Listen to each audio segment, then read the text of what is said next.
awaken.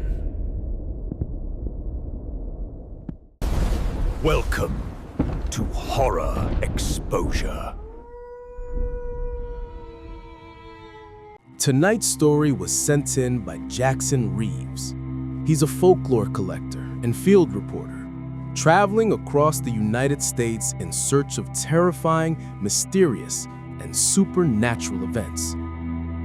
This one is based on his own experience, and I'll tell it to you exactly the way he described it, so you can see it through his eyes. What he saw, what he felt, what he heard. I'll share it all in his words. So let's begin tonight's chilling tale. The Cursed Night of Redwood. It was the fall of 2012. My name is Jackson Reeves. I'm a field reporter and a folklore archivist. My work often takes me to strange places, especially towns where people whisper about the unexplained. That's how I ended up in a tiny village called Redwood Hollow, tucked deep in the southern edge of Arkansas. The town felt untouched by time. Red clay roads, towering redwood trees, and a silence that carried a heavy, eerie weight. At a small wooden shop, I met an elderly man, Mr. Harold Brooks. He was 82 years old, one of the oldest living residents of the village. One evening, he invited me to his home. We sat on his porch, the wood creaking beneath our chairs, as the sun dipped behind the trees. And that's when he told me the most terrifying story of his life. His voice trembled at times, his memory slipping in and out, so his grandson Miles helped fill in the blanks. The story took place in 1966. It was about a boy named Tommy Harrelson. Everyone just called him Tom. Tom was wild, brave, stubborn. His father owned farmland and worked from dawn to dusk. He wanted Tom to help out, but Tom always found a way to disappear. Almost every day, someone would show up at their door complaining, "Your boy broke my fence. Your boy threw rocks at my dog. Your boy started a fight again."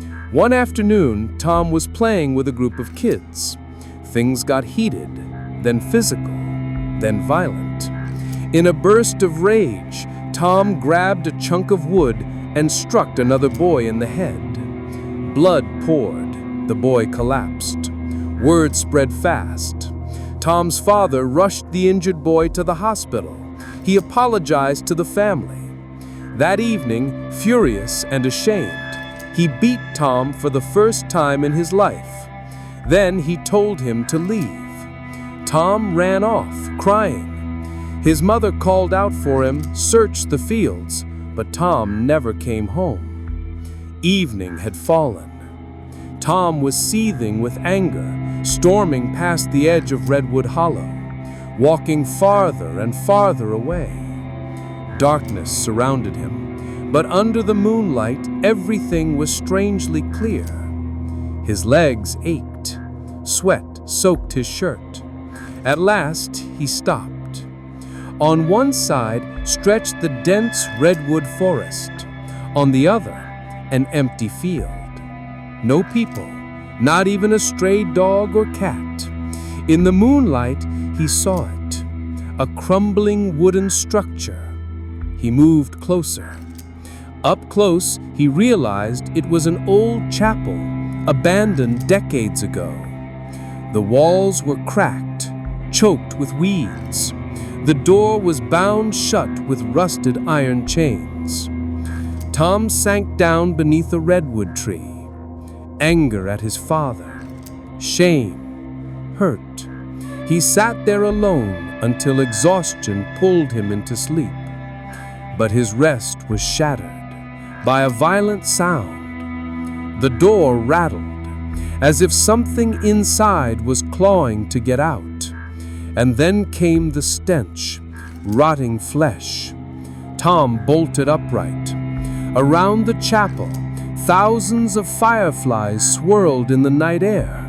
From inside, the pounding grew louder. He forced himself to shout, "Hey, who's banging on that door?" No answer. He stepped closer. His hands gripped the chain. He pulled it free. The door creaked open. A blast of hot air rushed past him, cutting through his body. Inside, there was no one. The air was icy cold, and in the pale moonlight, he saw it. A figure. 5 feet tall, skin black as coal, 4 arms, a fox-like snout, horns curling from her head, tusks jutting from her mouth. Her eyes locked on Tom. Terror surged through him. He turned to run, but as he stumbled through the broken doorway, a jagged nail tore into his hand. Blood dripped onto the ground. He sprinted into the night, but the feeling was there. Something was following him. Suddenly, he stopped. Leaning against a tree, he pressed grass against the cut on his hand, trying to stop the bleeding. The night was silent. Only the distant sound of dogs howling carried through the air. His eyes drifted toward the empty field. And then, in the blink of an eye, a fire erupted in the distance. An explosion shook the ground. From the flames, a swarm of black crows burst into the sky. They circled the fire, screeching, before diving back into the flames. Tom stood frozen, his body stiff as stone. He couldn't move. From within the fire, 4 long arms reached out. Something clawed its way onto the ground. A figure, female in shape, but monstrous in form. Horns curled from both sides of her head. Her hair hung long and tangled, masking her face. Her body was half naked, her waist draped with severed heads. From beneath her hair, her eyes glowed. Her mouth opened wide, a long tongue slithering out. She leapt forward, bounding toward him. Screams echoed from every direction. Her eyes locked on Tom, and in that moment, he knew this thing was not human. He bolted, but from the bushes beside him, something else ran too. The trees shook violently. Tom sprinted, his breath ragged, his legs burning, until the outline of his home came into view. He dared to look back, and there it was, the 4-armed creature bounding after him, its hands outstretched, ready to seize him. Tom's mind went blank. He stumbled into the yard, crashing to the ground. Darkness swallowed him. When he opened his eyes again, he was in a hospital bed. His parents sat beside him. Everyone asked, "What happened?" But Tom said nothing. Fear sealed his lips. He returned home, but that was only the beginning of a new nightmare. Every night, he woke screaming in his sleep. His mother held him close, trying to calm him. They took him to countless occult healers, but no one could help. His madness grew worse. At last, they chained him to a wooden post inside the house. Even then, almost every night, he would vanish. And later, they would find him. Sometimes in the empty fields, sometimes at the burning ground, and sometimes high in the branches of the redwood tree. Miles looked at me and said, "If you really want to know why Redwood Hollow is so terrifying, we have to go back almost 200 years. I shifted uneasily in my seat. He continued, "This place's history began in the early 1800s, when Redwood Hollow was the center of 13 small villages. The ruler at that time was Lord Thatcher Winston. He was a generous, compassionate leader. He personally oversaw everything: the people's health, their food, their marriages, their debts. Under his rule, the land prospered. But there was one sorrow. He had no children. He often told his wife, "When I die, who will inherit this kingdom?" On the other hand, his nephew, Edgar Winston, was the complete opposite: greedy, cruel, hungry for power. He knew that if the Lord left no heir, the throne might fall into his hands. But one day, the Lord announced he was adopting an orphan child. That child would be the future ruler. The entire kingdom rejoiced. But Edgar, that very night, he decided the Lord, his family, and that child all had to be eliminated. He sought out a dark ritualist, Gregory Grimm. Grimm was an occult master, a man who practiced forbidden magic. On a moonless night, with Grimm's help, Edgar began a blood-summoning ritual. Shadows spread across the palace walls. The Lord suddenly fell ill. The physicians were helpless. The Lord whispered, "He wants my blood. He will kill me." His wife asked, Who will kill you?" The Lord answered, "The Red Widow." 3 days later, the Lord was dead. Soon after, the queen and the child were found lifeless, their bodies discovered near the palace pond. Edgar seized the throne. All the wealth, the jewels, the gold, he claimed it for himself. But he knew war was coming. The neighboring kingdom of Darkmoor had sought an alliance. Edgar insulted them. The king of Darkmoor declared war. Desperate, Edgar returned to Grimm. Grimm told him, "To protect your treasures, you must bind an entity." Together, under the open sky, in a desolate place, they built an underground vault. On a moonless night, a child was sacrificed, and Grimm summoned an ancient demon, the Red Widow. Her thirst for blood, her power, her curse, all were sealed inside that vault.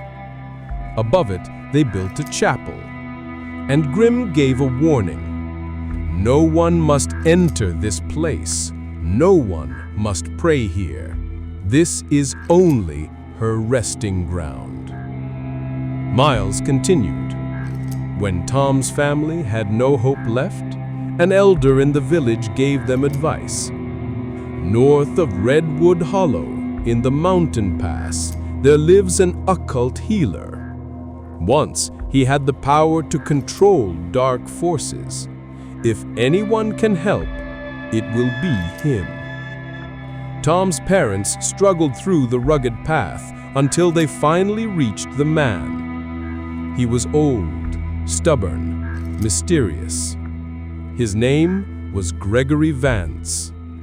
At first, Gregory refused, but when Tom's mother fell at his feet weeping, he finally said, "I will try, but remember this, your boy's soul has been touched by an ancient entity. This cannot be undone with simple charms."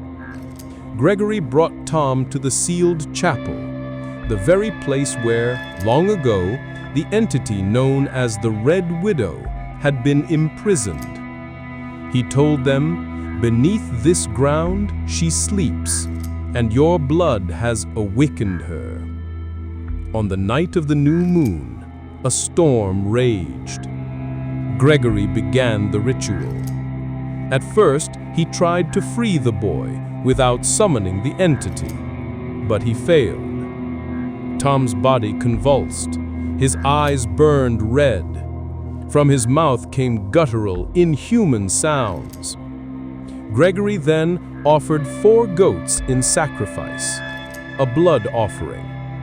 Still, the entity refused to release him. Gregory warned, "This spirit does not crave blood alone. It craves souls. It craves vengeance." At last, he invoked the ancient binding, a spell once used by an occult priest centuries ago. He raised his voice against the storm. "By the blood of the innocent, by the breath of the storm, I command you, Red Widow, return to your tomb." A piercing scream tore through the chapel. The entity ripped itself free from Tom's body. The storm fell silent. Gregory sealed the chapel doors once more. Tom was alive, but Gregory gave a grim warning. "This entity has left its mark on your son's soul. He will never be whole again." A year later, Tom descended into madness, and one cold morning, they found him dead, curled in the corner of his own room. By the time Miles finished his story, it was close to 11 at night.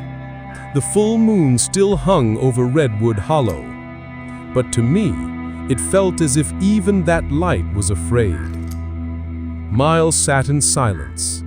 Tears welled in his eyes. I asked him, "Did you know Tom?" He shook his head. "I was just a child then, but my grandfather, Harold Brooks, he was Tom's neighbor. He told me this story first, and later I searched for the rest myself."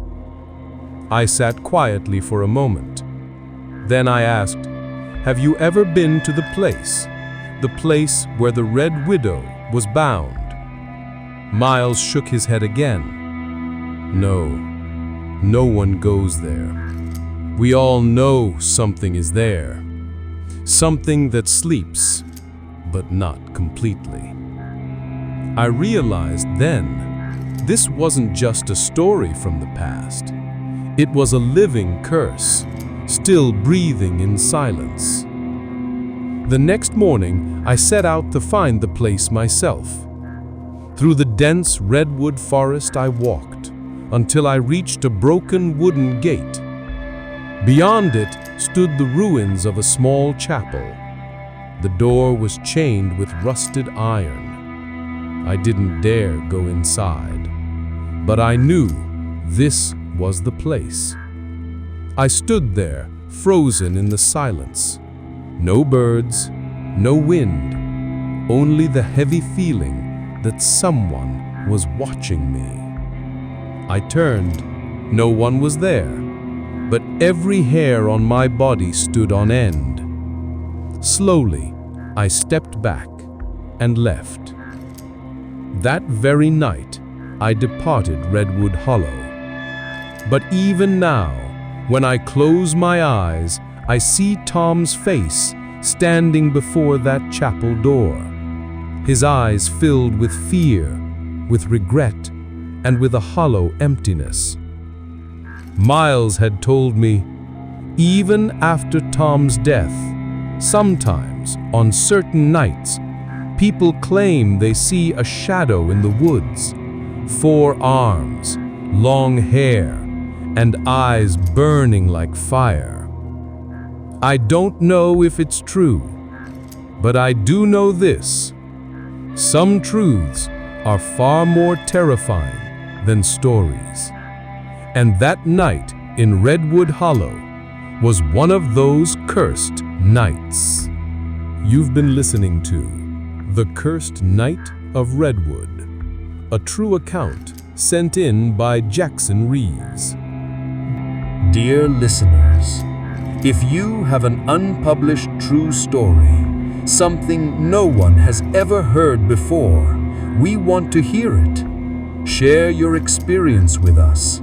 Send it to horrorexposure@gmail.com. And if tonight's tale sent a chill down your spine, remember, This is only the beginning. There are countless untold horrors waiting in the shadows. So, join our family of seekers. Subscribe to Horror Exposure and never miss the darkness that lurks just beyond the light. Until next time, stay safe, stay vigilant, and beware of the things that move in silence.